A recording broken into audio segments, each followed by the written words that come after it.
Good morning or afternoon, depending where you are, and thank you for joining us for today's webinar about sparking transformation in HBCU communities. My name is Yonina Gray, and I'm with Reinvestment Fund. You will hear a bit more from me later. We are very happy to partner with Community Development Action Corporation, Renaissance Equity Partners, and PolicyMap for today's presentation. Today, we will hear about a newly launched HBCU Opportunity Zone Fund, flexible, affordable financing resources to support your transformative real estate projects, and learn about how to visualize data about your community. With that, I'd like to introduce our first speakers. Larry K. Sally, Executive Director of the Benedict Allen Community Development Corporation, and Robert Jenkins, the Jr., Manager and Real Estate Advisor for Renaissance Equity Partners. Mr. Sally has served as Executive Director of the Benedict Allen Community Development Corporation located in Columbia, South Carolina for the past 20 years.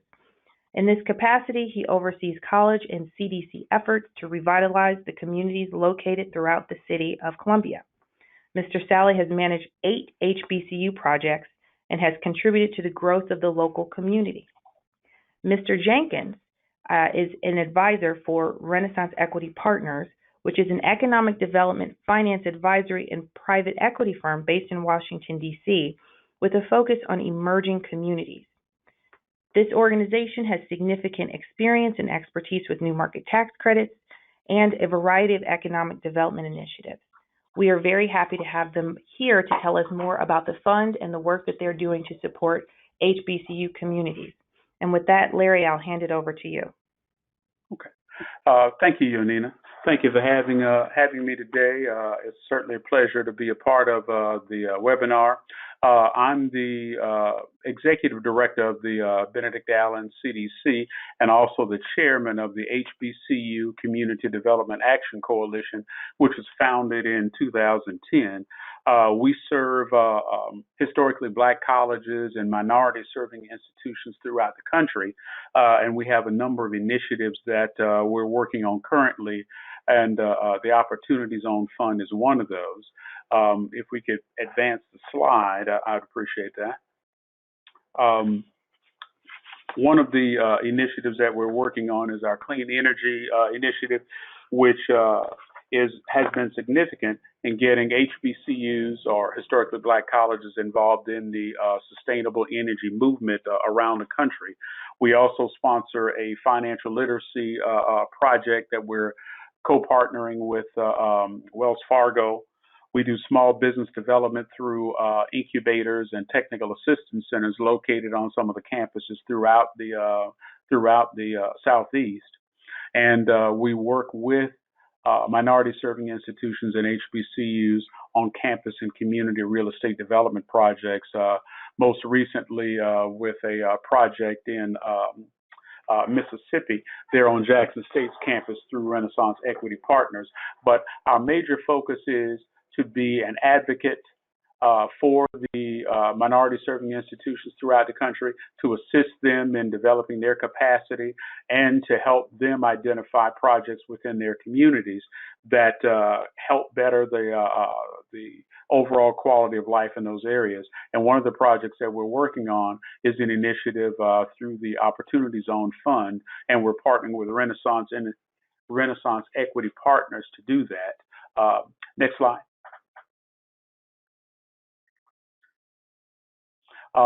Bob Jenkins, who's coming on now, will talk to you about the Opportunity Zone and how the fund assists individuals and how you can be involved with some of those projects, or if you have some questions or a project in those areas that you can address CDAC or the fund itself to try to get involved to assist with financing some of those projects. But I'll turn it over to Bob. Thank you, Larry. One of the main missions of the coalition is to attract capital so HBCUs can undertake major real estate projects on or near their campuses. And the coalition uses a number of tools to attract capital. And the most recent tool And I think a very attractive tool is something called the Opportunity Zone Program. In December of 2017, Congress passed the Opportunity Zone Program as part of the Tax Cut Act of 2017. The act allowed every governor, each governor, as well as the mayor of the District of Columbia, to designate 25% of the low-income census tracts in their areas to be opportunity zones. And there are a number of incentives for investors who basically there are two small incentives and one large one. I call them the small bananas and the big banana. Small incentive number one, an investor who invests capital gains, has to be capital gains, into an opportunity zone can defer taxes on the capital gain for up to 7 years or 2026, whichever comes first. Secondly, when the investor finally does pay taxes, he gets a reduction of anywhere from 10 to 15% of what they would have paid. And then for the big banana, the investor invests his money into an opportunity fund. It's the goal of the opportunity fund to reinvest his money, the funds, into real estate projects or businesses in opportunity zones. There is no capital gain whatsoever on the profit earned by the fund. So if an investor makes an investment of $1 million into the fund tomorrow, and if in 10 years from now, that investment is now worth $3 million, there is no capital gain at all on that $2 million profit. So what we have the opportunity and the luxury and the privilege of doing is working with the coalition to organize an opportunity fund. It is called the Renaissance HBCU Opportunity Fund, and its sole purpose is to invest in real estate projects on or near HBCU campuses that enhance the economic vitality of the campuses. And we're basically looking at two separate types of asset classes. And both asset classes are intended to both enhance the vitality of not only the HBCU, but the surrounding neighborhoods. One, we are looking to invest in projects that are mixed use, projects with retail, commercial, or offices on the lower floors and housing upstairs. The housing is not necessarily intended as low-income housing, nor student housing per se, but workforce housing geared to junior faculty, administrators, graduate students, and maybe students coming back to college with their GI Bill benefits. We also are looking at the commercial component that brings quality goods and services to the neighborhoods, such as a restaurant, a nice restaurant that is sit down with wait service, a grocery store, a drugstore, a healthcare center. Looking at commercial space that really makes the whole community a better place to live, a place where the entire neighborhood can use and enjoy. The next asset class that we are looking at is something called a teaching hotel.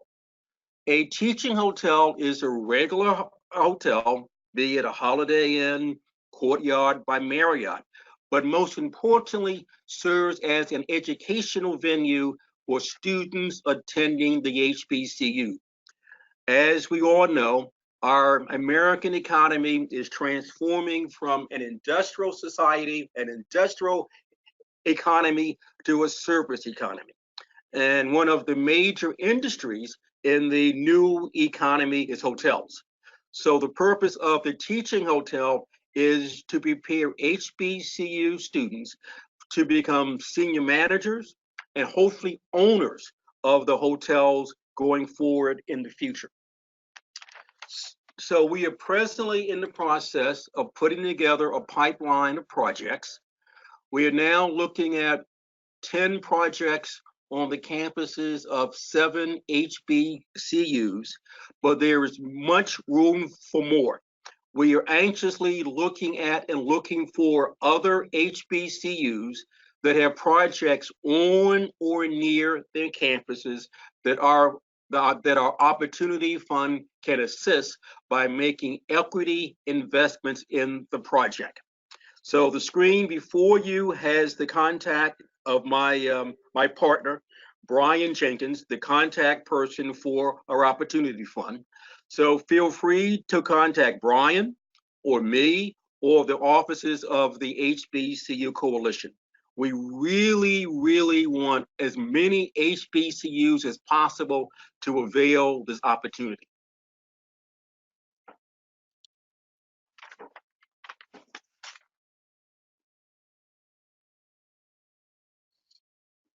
So those are my comments, and I look forward to my next presenter.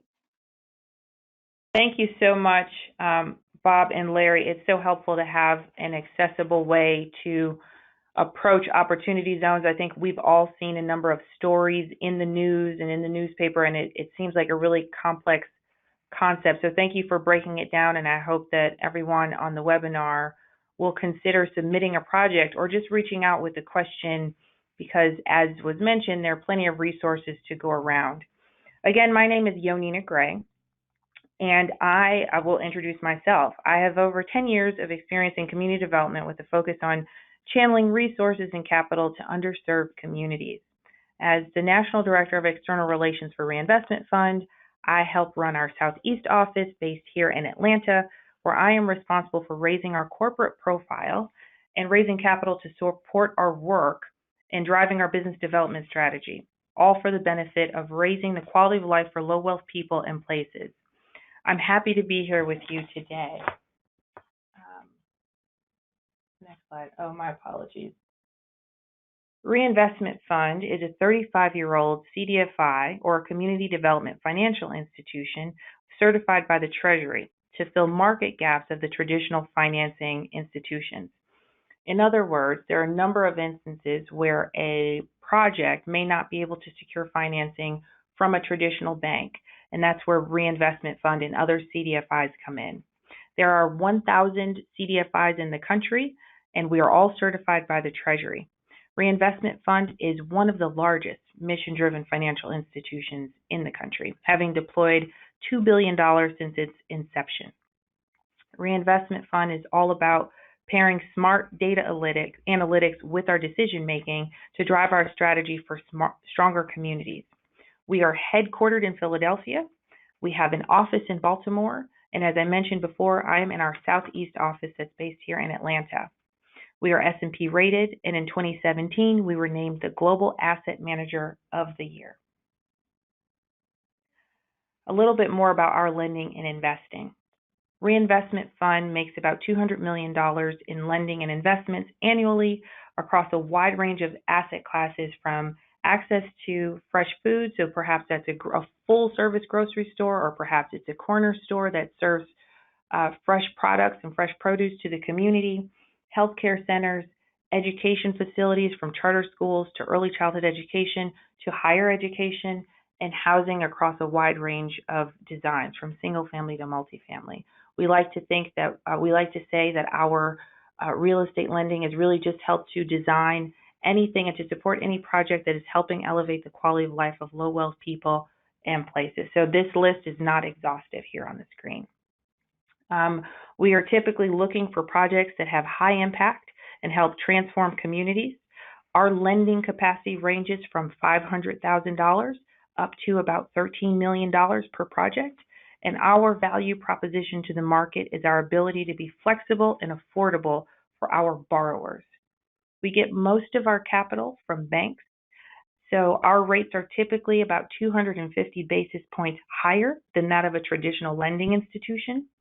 Since many of our borrowers are not quite bankable, that is, they cannot approach a Chase or Wells Fargo or a SunTrust because of perceptions of risk associated with the communities where they are building, our rates provide an affordable alternative to higher interest lenders. Here is a snapshot of our national profile. You'll see that the dots are largely concentrated in places where we have offices. Again, that is in Philadelphia, Baltimore, and here in Atlanta. But we work all over the country across a wide range of asset classes, as noted in this graphic. And what's highlighted below is our Southeast region, which is our newest office, where we are proud to announce that we do about 30% of our annual lending in those regions, in those states.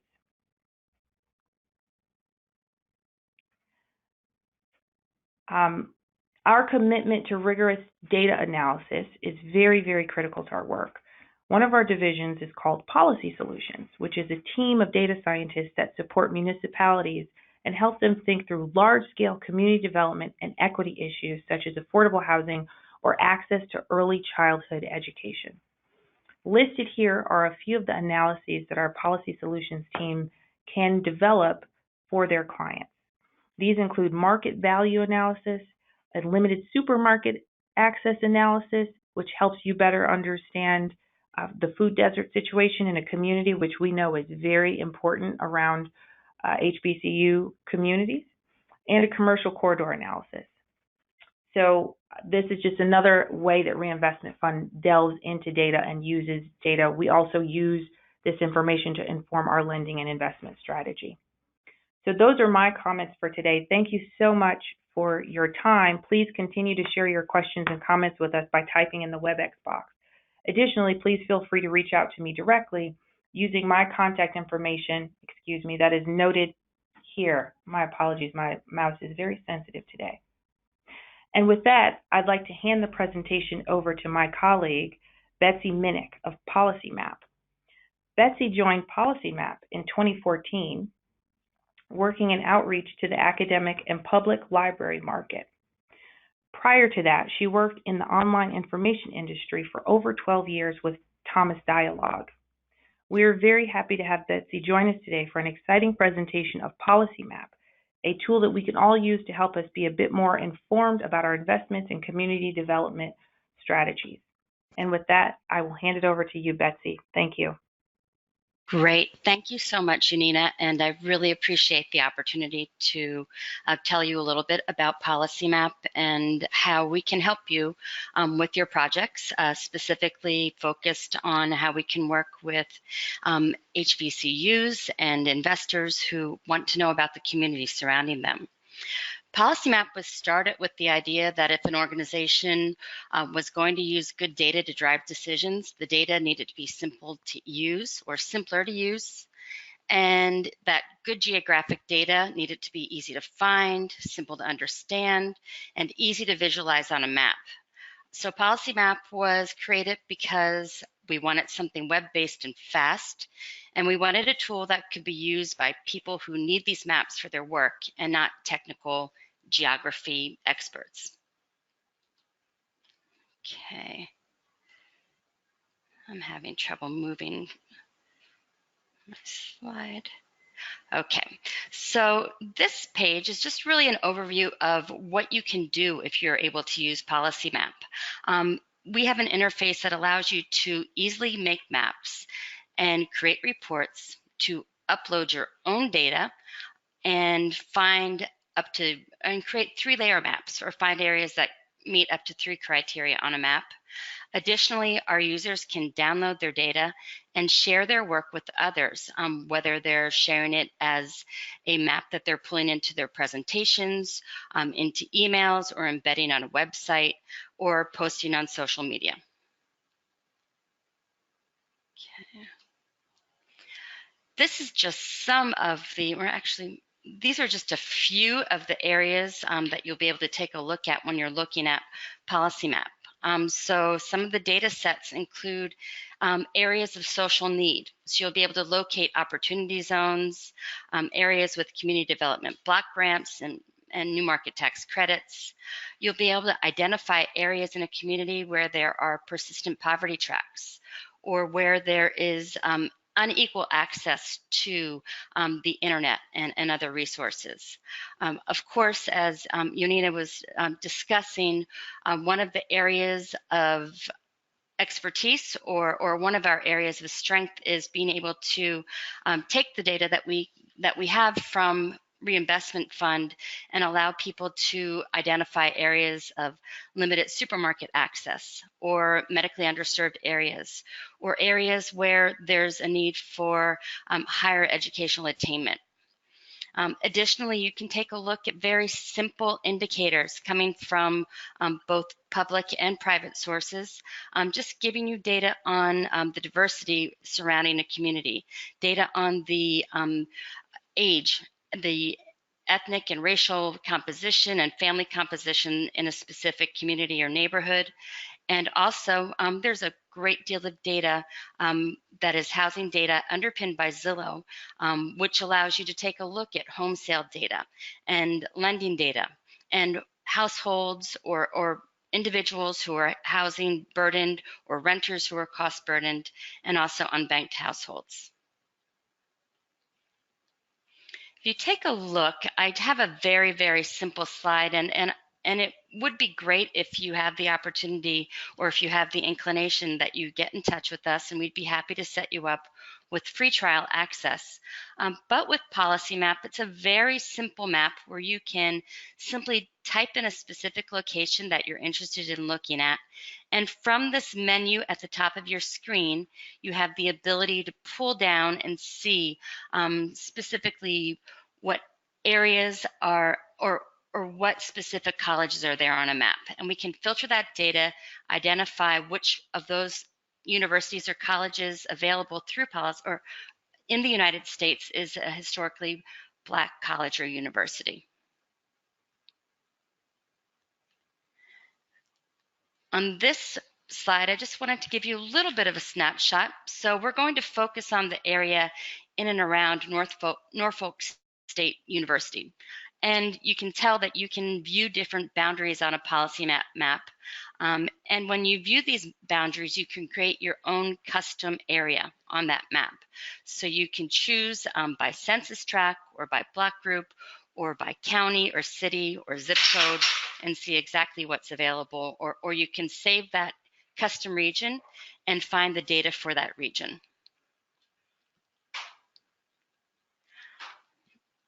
And then one of the areas of special interest for everyone here is being able to simply and easily identify areas that are qualified opportunity zones in and around the specific community or university that you're looking at.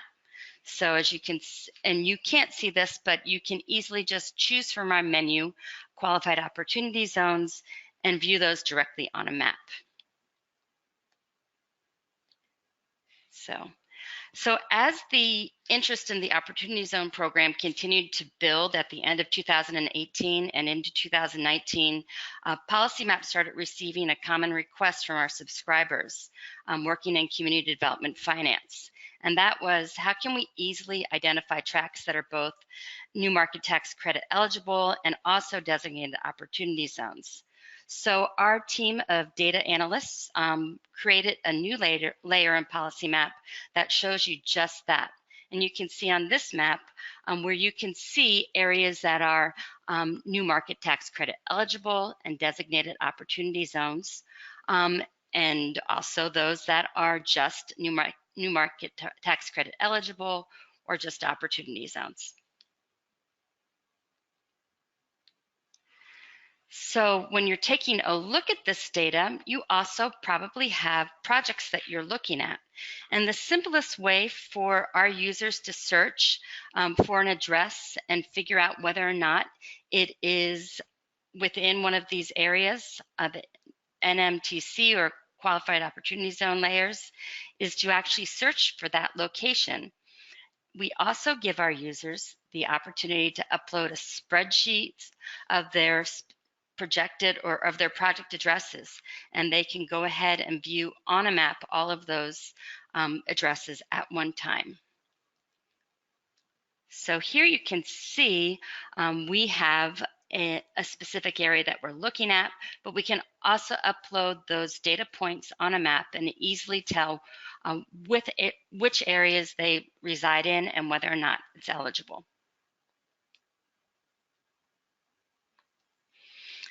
And when you take a look at this, you can see which programs are eligible for. And if you have a specific list, you can download all of these points, or the points that you've uploaded, and pull those into a spreadsheet where you can tell whether or not they qualify for a specific credit. So there's a simple way for you to be able to upload your own data points and then download them again and view those data points with the data layers.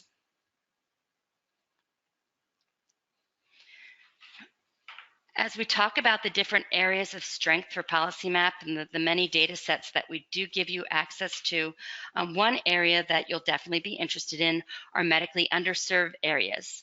So if you take a look at the purple areas on the map, these are the census tracts that qualify for as federal medically underserved areas. And from here, you can also take a look at where there might be areas of need and use this for site selection as well. You'll note too that we also have these data points related to the community health centers and lookalikes. So as I mentioned before, you'll be able to identify where there are areas of need. Another important data set that we can provide access to is limited supermarket access. The limited supermarket access areas was developed by Reinvestment Fund's Policy Solutions team, and it was recently updated to show how grocery retail access has changed from 2010 to 2016. So one way to assure that you're meeting your mission-related purposes of the tax benefit versus less impactful investments would be to go ahead and take a look at this data.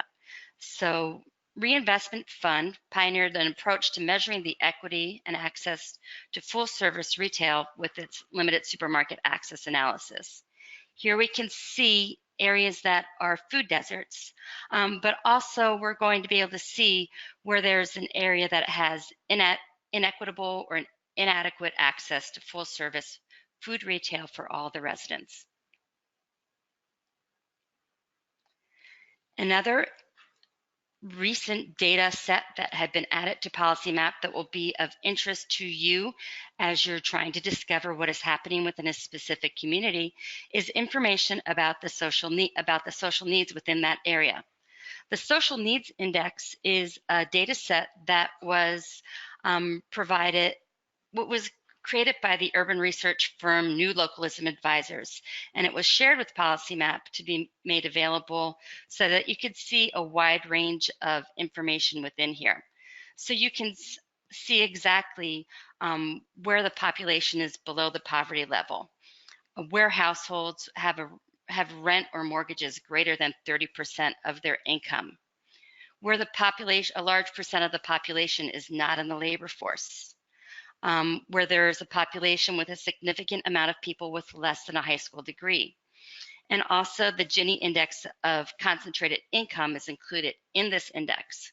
So when we view this area on a map, we can see that the area of social needs is on a scale of 1 to 10, and 10 being the dark green on the map. And you can figure out exactly which areas on the map meet or have a higher level of social need.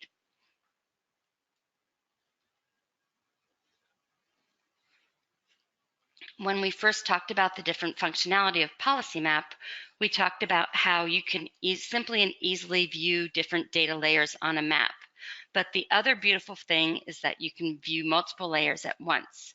Right now, you have the ability to view up to 3 layers on a map, and in 2020, you'll have the ability to view up to 5 layers on a map. Right now, I'm showing a sample slide where you can take a look at all those areas that are designated as new market tax credit eligible and a qualified opportunity zone. Additionally, the purple areas on the map will also show you where there's limited supermarket access.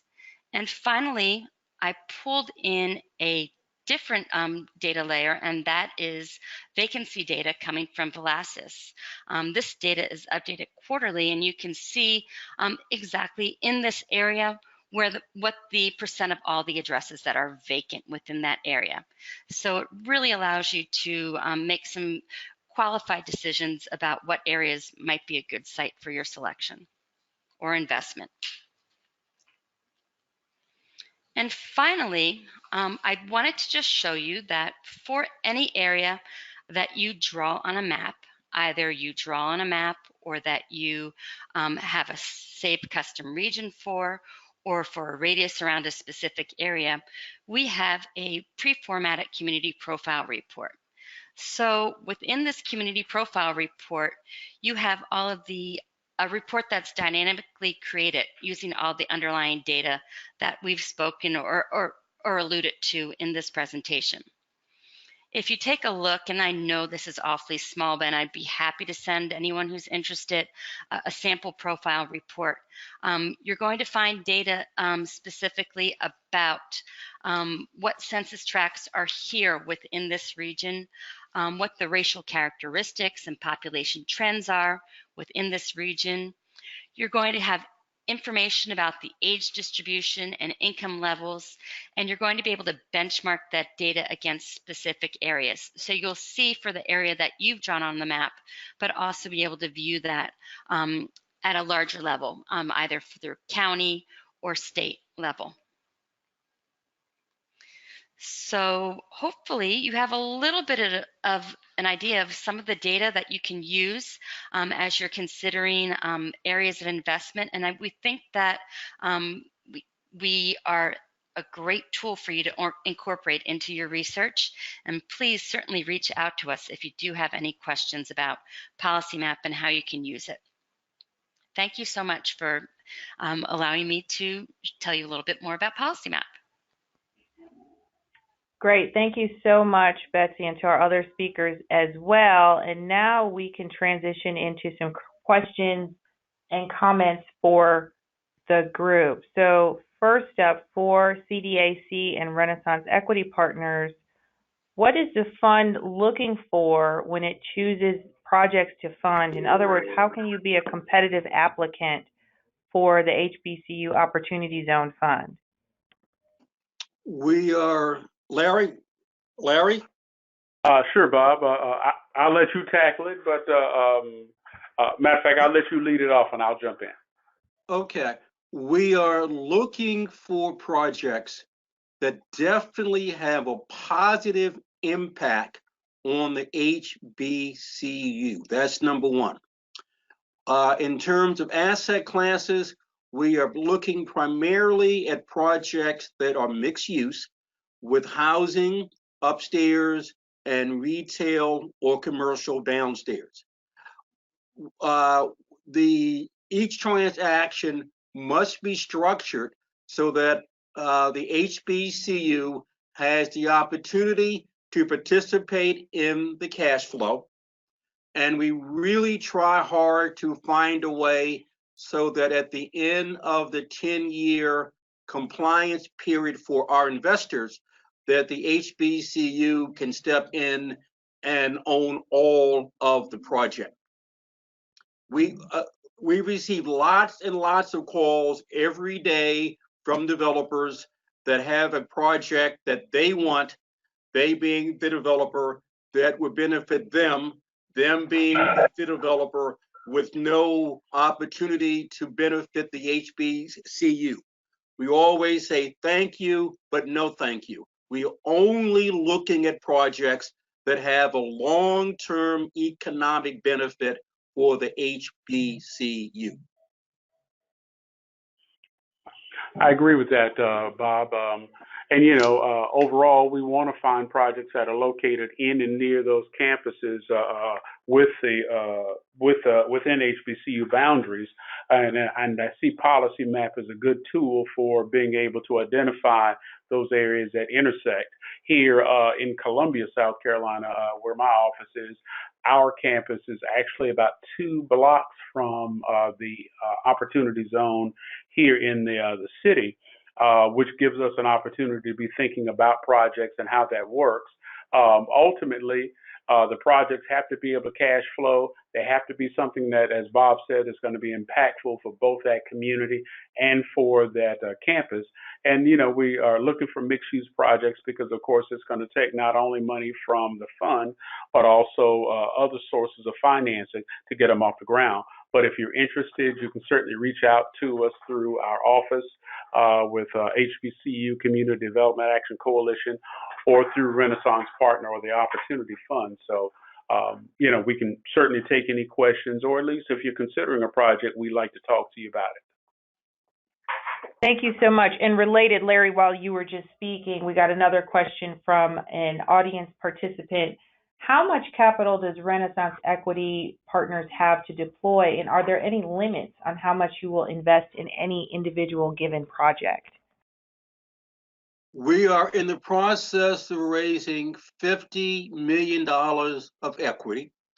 We anticipate investing probably 15 to 20% of the TDC in equity. So if a project is $10 million, 20% of 10 million is 20 million. So that project would probably be structured with $2 million equity from our Renaissance Opportunity Fund, and the $8 million would be debt.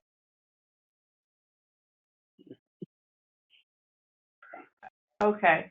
And I think this is a related follow-up question. What about a partnership structure that involves a development partner and the HBCU beyond 10 years? Sort of, in other words, what happens after year 10 to the project? Sure. I think what I should mention, but I did not, is that we would look to have every project would have a strong developer as a partner. As I mentioned earlier, the Opportunity Zone program provides incentives to investors.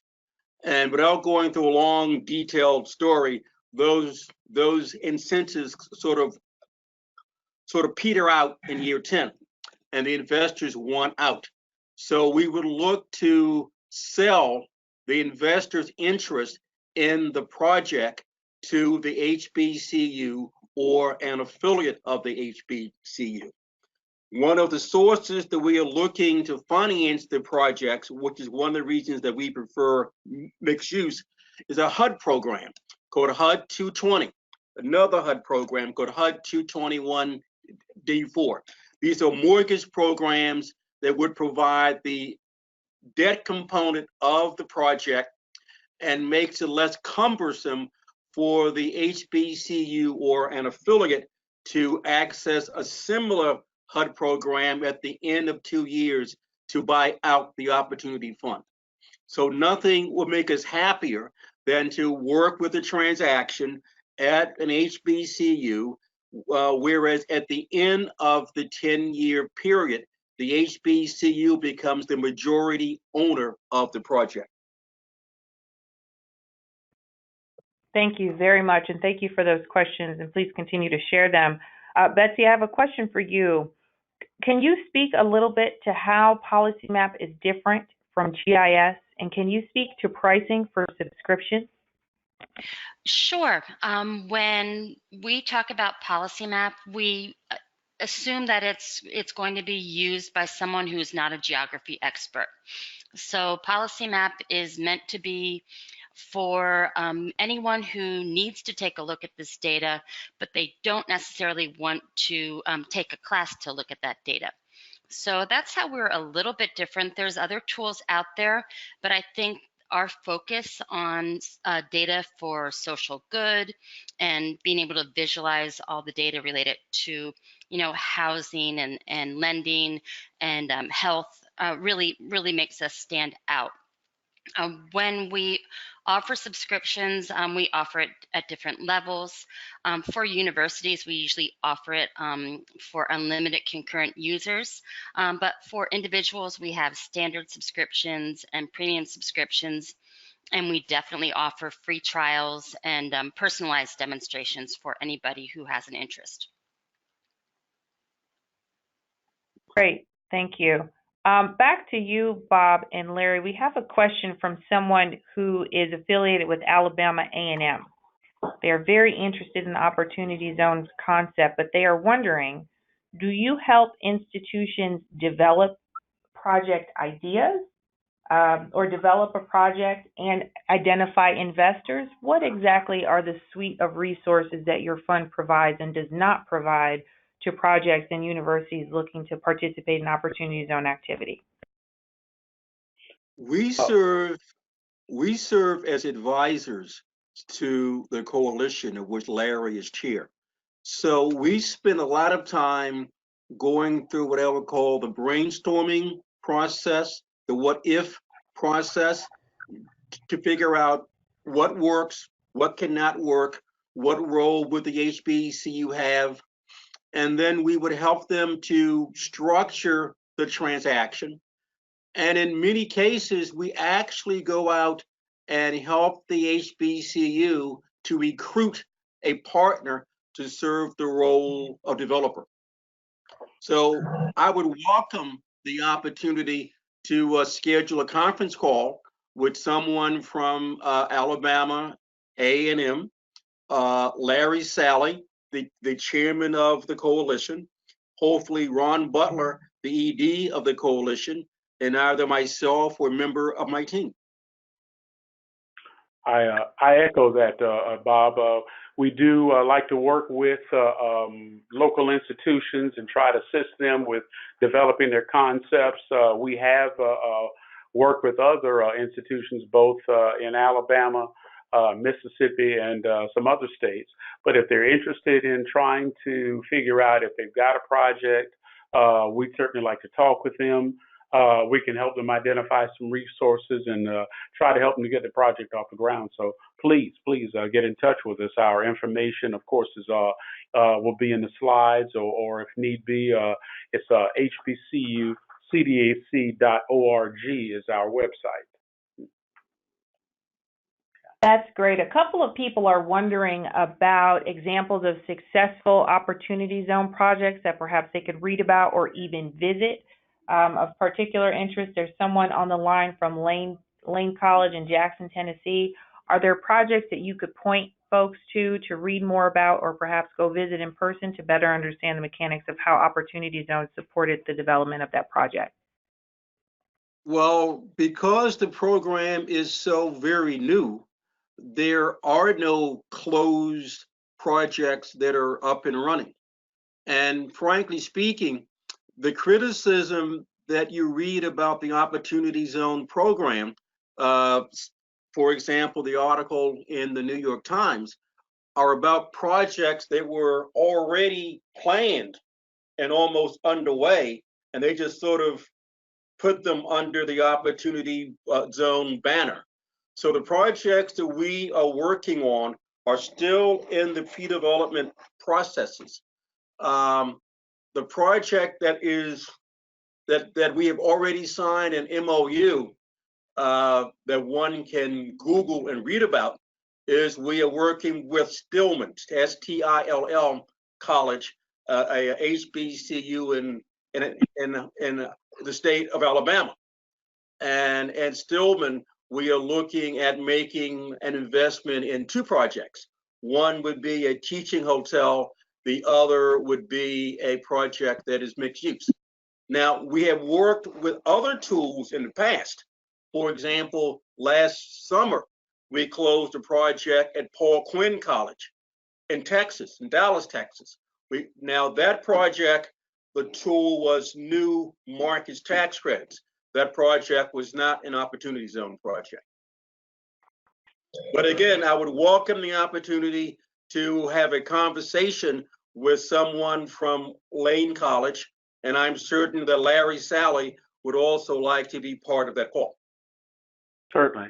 And Bob, I know you've had experience with some of the other tools in your toolbox, particularly new market tax credit projects, which are similar to the Opportunity Zone structure that you've done on other campuses, including there in Jackson State. That mixed-use project that you did there several years ago, it's still in operation, and it's right on the campus. I've seen it. It was a successful model, and hopefully we can kind of expand that model through the Opportunity Zone Fund on some other campuses. But Bob, I know you have that information somewhere on your website, and I think we have it on ours also. Yes.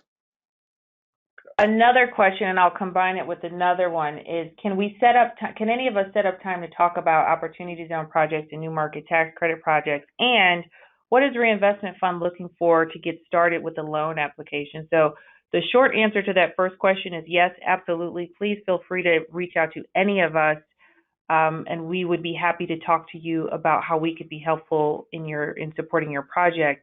With regard to Reinvestment Fund, I may not have mentioned we financed an HBCU where our debt closed last year. It was $7 million in a new market tax credit transaction in Talladega, Alabama. It was for a 203-bed student housing project as well as a community center in Talladega, Alabama. We do senior debt primarily, but we also are a community development entity that allows us to deploy new market tax credits as well. In terms of what we are typically looking for, to Bob's point, we are advisors largely. So if you have a project concept, we can reflect and respond, but we cannot create a project concept for you. So we are typically looking for you to have a well-developed idea, a budget, and a team established that you could use to demonstrate a history of success doing a project of similar scale. So in other words, if you have, for example, flipped 3 or 4 single-family homes, but now you want to build, a major community center next to an HBCU, that would be too much of a skip for us, too much of a big step. But we are always very happy to provide some advice and to talk a little bit more about how our financing works and how our underwriting is set up.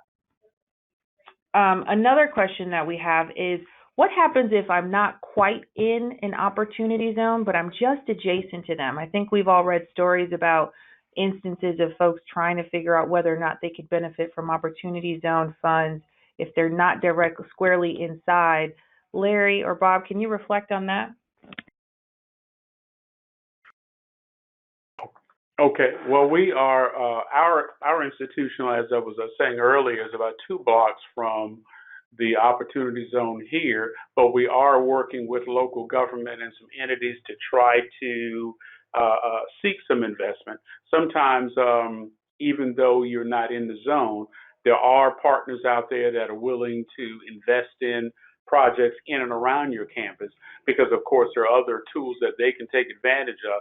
But for the Opportunity Zone credits, they would have to do a project in that area. Now, if that's a incubator that the institution or the community might build in that area that might be seeking investment or some other type of student housing, mixed income, or mixed use project in that area, it can be done. But in order for you to get access to the credits, you would actually have to have a project that is located or housed within the zone itself. But like I said, it does not bar you from negotiating with folks to bring resources to your campus and your community.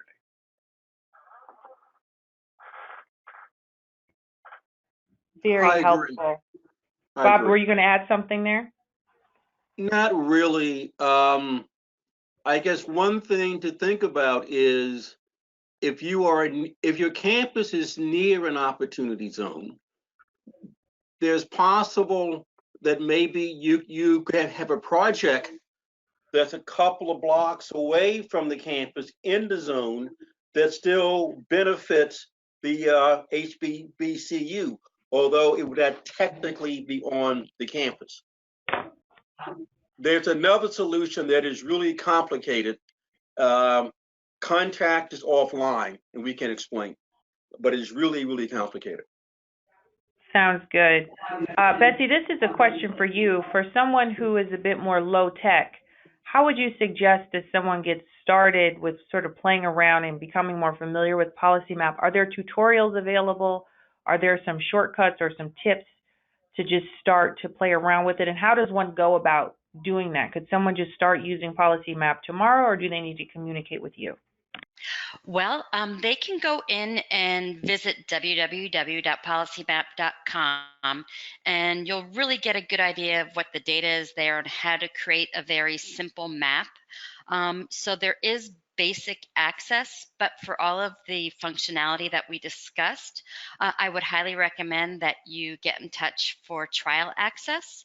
And with that trial access, or even if you don't have trial access, we have a support page where we have some short videos and some nice supportive materials to show someone how to get to exactly what they're looking for. So it can really walk you through how to create a map, how to print your map. It can walk you through how to upload your own data, or how to find an area that meets up to 3 criteria. So we definitely have support materials. So I would visit our website. I would reach out and contact us directly, and we can get you set up. Okay, great. And another question, what reporting requirements are surrounding opportunity zones? There seems to be some mixed messages in the news, particularly the New York Times article that Bob mentioned, which unfortunately also called out the fact that the projects that are primarily getting opportunity zone funding are, what was it, a luxury apartments and self-storage facilities. So what reporting would be required by a project owner or a developer in the instance that they receive opportunity zone funding today? Yes, we strive to be the opposite of what you read about in the New York Times. Therefore, every project that we make an investment in will have to execute a community benefits agreement in which it will spell out what that project is going to do to benefit the HBCU, as well as other low-income neighbors. And that'll be spelled out in writing. It would be quantifiable, and we would audit that probably every 6 months. So in our particular case, it is much more than writing a check at closing and waiting for the economic returns on the project. We also are going to require each project to execute the CBA so we can quantify the social outcomes of the project.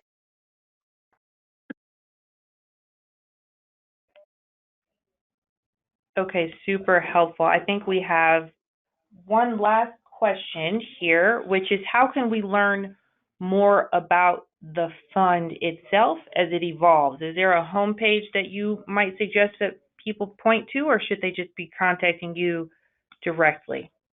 In the short term, Larry, Sally, Ron Butler, and I would welcome conference calls with any HBCU that has an interest in our fund.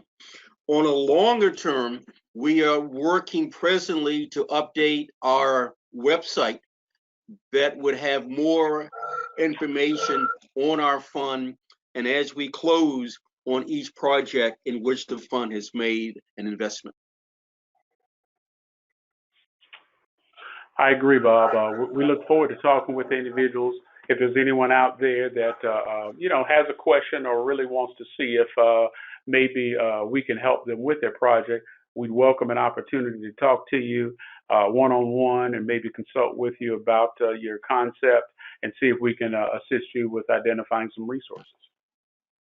Because I think what really is important, and I want all of us on this line to hear, is we are more than just a fund. The fund is a tool. It's one of the many tools in our toolkit. And we are working with the coalition to work with the HBCUs to make each project work. So we are here from the early stages of brainstorming to formulate the concept for the project, to put together the capital stack, the various means of financing of the project. Actually, some of the tools, such as new markets, can be used for projects outside of an opportunity zone. So yes, please contact us early in the process so we can work with you.